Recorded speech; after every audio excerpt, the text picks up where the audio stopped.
Now time for Options Corner. Joining us here in studio is Alex Coffey, co-host of Next Gen Investing and our senior equities contributor here on Schwab Network to talk all things Supermicro. I think high hopes today, as they're a part of the AI server maker, but also seeing a lot of commentary around the numbers for this quarter could be forgiven if they miss, because they're likely expected to miss, if they just have good forward-looking guidance. Yeah, and there's some uncertainty there because so much of it's going to be tied to these mega deals, and the timing of that is sometimes not up to the company. So it depends on when that demand comes in.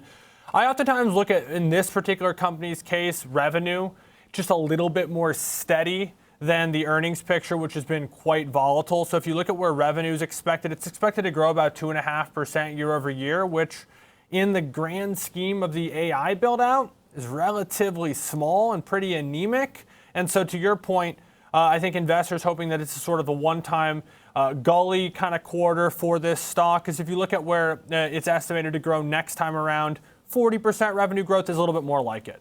Yeah, interestingly enough, they came out last month and sort of negatively pre-announced that their September quarter revenue would come in at around $5 billion versus the $6.5 billion consensus at the time, and acknowledged some delivery delays. So, good for them getting ahead of it, trying to get that priced in. But they did reiterate that full fiscal year revenue guidance for 26 that you just mentioned of at least $33 billion. So assuming this is just a one-off quarter, is that what it looks like is being priced in, or is heavy volatility expected here? Well, it's still a pretty volatile stock, and so you're still looking for about a one-day move of about 10.3%. But if you went out to the end of the week, it's closer to 11.5%. If you look at the recent price performance around earnings the next day, it was down 18% last time we heard from them for their fourth quarter of 25. If you look at the time before that, actually pretty unchanged, down 1.4%. Then if you recall, they had issues with accounting, to put it nicely, and they kind of gave 2 quarters at once. And that was actually the only time that the stock's been higher, really in the last year plus post-earnings, where it was up about 12.2%. It's missed 5 times in a row versus consensus on the earnings print. So it's had better days, looking perhaps to head towards that. As you mentioned, they did pre-release, so sometimes that does take the sting out of the earnings a little bit, but guidance wasn't included necessarily looking ahead beyond this year. So when you look at that, that could be where the volatility is generated. Certainly, and as we are looking at options action ahead of the earnings report, are you seeing most of it in calls and puts? How is it weighting out today? Where's the most open interest? Yeah, most open interest for the call side is at 54. This is just for this week's expiration. Usually when we're talking about earnings, you want to go to the nearest term expiration. On the put side, actually, the most open interest is down at 32.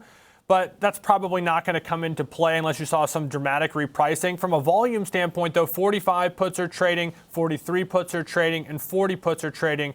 We're now in real time over 220,000 options trading on the session. Actually, 243 now on my latest update. So you really see this ramping up into the close. About 150,000 of which are calls, about 95,000 are puts. So it's a 2 to 3 relationship right now, 1.5 times more calls than puts. And when you look at the call side, max open interest, 54, but really anywhere from 50 to 57, there's tons of volume in those calls. One of the levels I look at is the max pain level. So this is essentially the level where the most options would be worthless if we close there at the end of the week. That's 51. So it does say that maybe a slight upwards drift would be the area that would cause the most pain right now to derivatives. Yeah, and they're just barely under there at 48.04 right now, down about 5.33% ahead of that earnings report. Alex, thanks for being with us for Options Corner today to talk Supermicro ahead of their earnings.